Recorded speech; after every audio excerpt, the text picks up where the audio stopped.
Have you ever wanted to drift like this? If you have, you clicked on the right video. Today, I'm going to teach you how to drift step by step. We'll start with the easiest method for complete beginners, then move on to a more advanced setup for people who already know the basics, and finally, I'll show you the setup I personally use for sweaty players. Let's start with the beginner build. First, you need a car that can be converted to AWD. Some great options are the Nissan GT-R R33, the R34, and a bunch of other AWD compatible cars in the game. For this tutorial though, I'll be using this Civic. It honestly doesn't matter which car you choose, just follow these steps exactly and it'll work. The very first thing you need is a good clutch. Without a decent clutch, your car isn't going anywhere.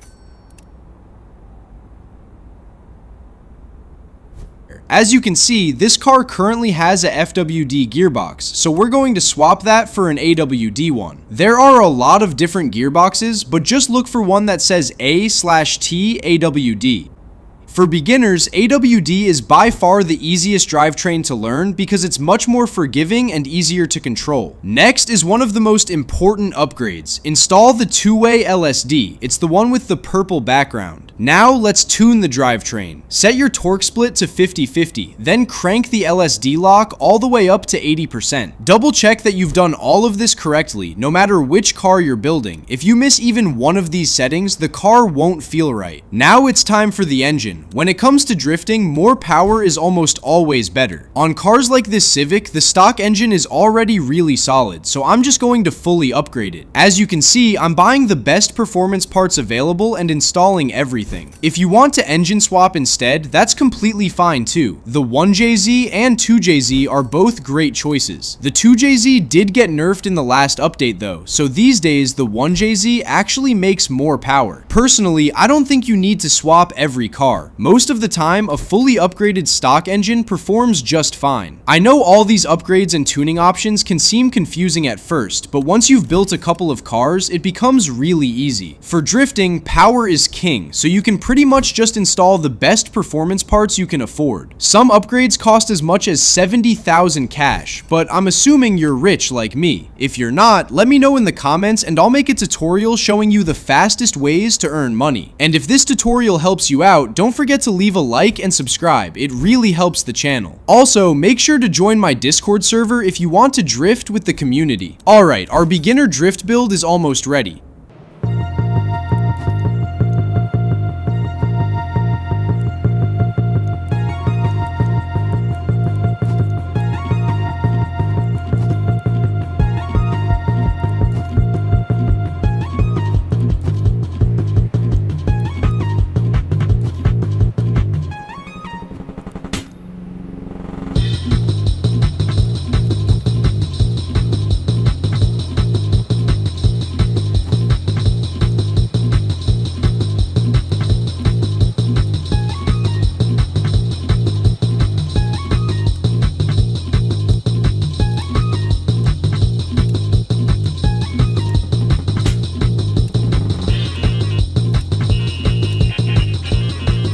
Now for the next step, and it's just as important as the gearbox. We're going with off-road tires. I know it sounds weird, but trust me, they actually slide really well on asphalt. It might look a little strange, but remember, this is just your practice car. Off-road tires are much more forgiving, so if you make a mistake, you'll usually be able to save the drift instead of spinning out. Later in the video, I'll show you the pro setups with proper drift tires, but for now, we're keeping things as easy as possible. The last thing we need to tune is the suspension. This one's super simple. Turn your steering angle all the way up to 70, and that's it. Easy, right? Now you've got a beginner-friendly AWD drift car that's really easy to control. No matter which car you built, it's finally time to learn how to drift. First, open your settings, go to car, and set traction control to 0. Also turn ESP off. You can leave ABS on, that's completely fine. For controls, just use whatever you're comfortable with. Personally, I'll use the arrow controls because they're the easiest for beginners. So at this point, we're using AWD automatic transmission, off-road tires, arrow controls. This is about as beginner-friendly as drifting gets. Now all that's left is practice. Unlike RWD drifting, you don't have to constantly fight the steering. In an AWD car, you can often keep the wheels fairly steady and control the slide mostly with the throttle. Just give it enough power and the car will keep sliding. Now, as a more experienced drifter, I should mention that this is technically power sliding, not traditional drifting, but honestly, that doesn't matter right now.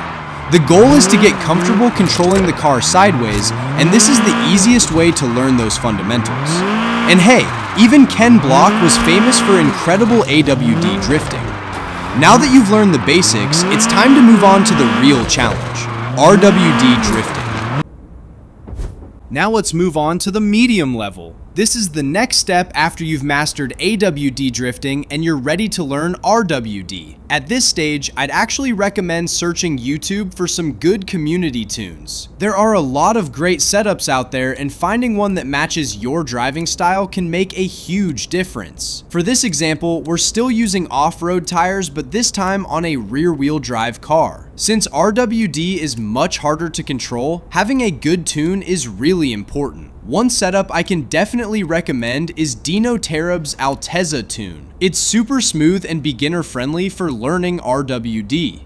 The engine has already been built, so if you like this setup, you can copy it. Looks like they swapped in a 2JZ, which is still a good choice. Just like with the beginner build, don't forget the basics. A good clutch, an RWD gearbox, a two-way LSD, and 80% LSD lock. Those are essential. Here's the suspension setup. Feel free to copy it if you want, although I'd still recommend checking out Dino Terab's Altezza tune if you're looking for one of the smoothest RWD setups. For the transmission, automatic is still easier than manual, especially while you're learning.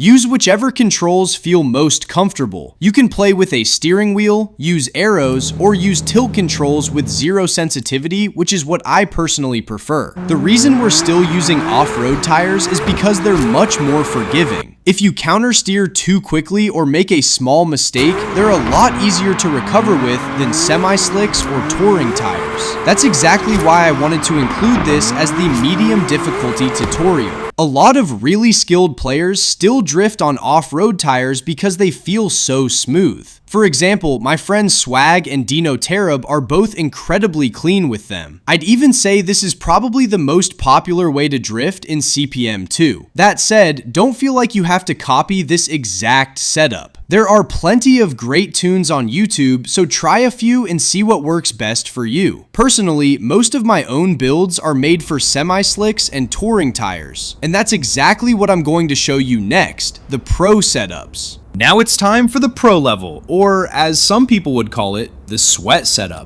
This is where drifting starts to feel much more like real life.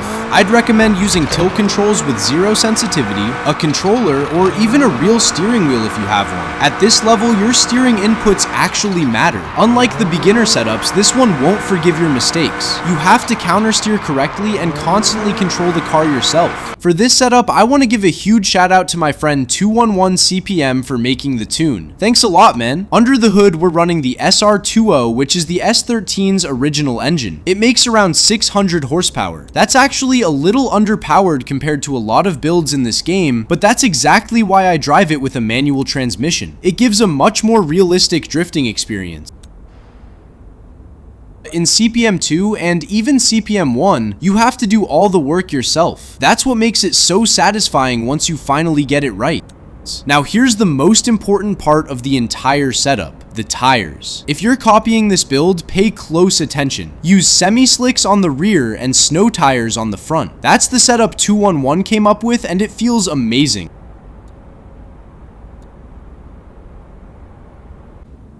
Don't forget the tire pressures either. They're just as important as the tire choice itself. So once again, huge thanks to 211 for putting this setup together. I use tilt controls with zero sensitivity, which isn't the easiest thing to show in a YouTube video because you can't actually see what my hands are doing. I know a lot of you have been asking for a hand cam, so maybe we'll do that in a future video. For now, watch my clutch work carefully. Always try to press the clutch before the handbrake. Just like in real life, pulling the handbrake without using the clutch puts a lot of stress on the drivetrain. In CPM2, it can also make the car stall much more easily. You'll also notice that drifting gets smoother as the tires warm up. Watch how stable the car feels after a few laps.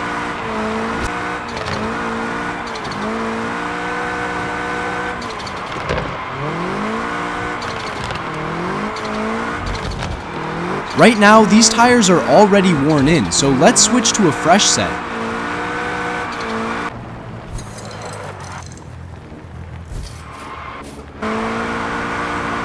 See the difference? The car is noticeably faster, but it's also a little more aggressive and snappy. Not by much, but enough that you'll definitely feel it. With fresh tires, this setup can comfortably drift at speeds of up to 80 kilometers per hour, which is seriously fast. And that's it! Huge thanks again to 211 CPM for the incredible setup, and thank you for watching all the way to the end. I really hope this tutorial helped you improve your drifting. If it did, don't forget to like the video, subscribe for more CPM2 tutorials, and I'll see you in the next one.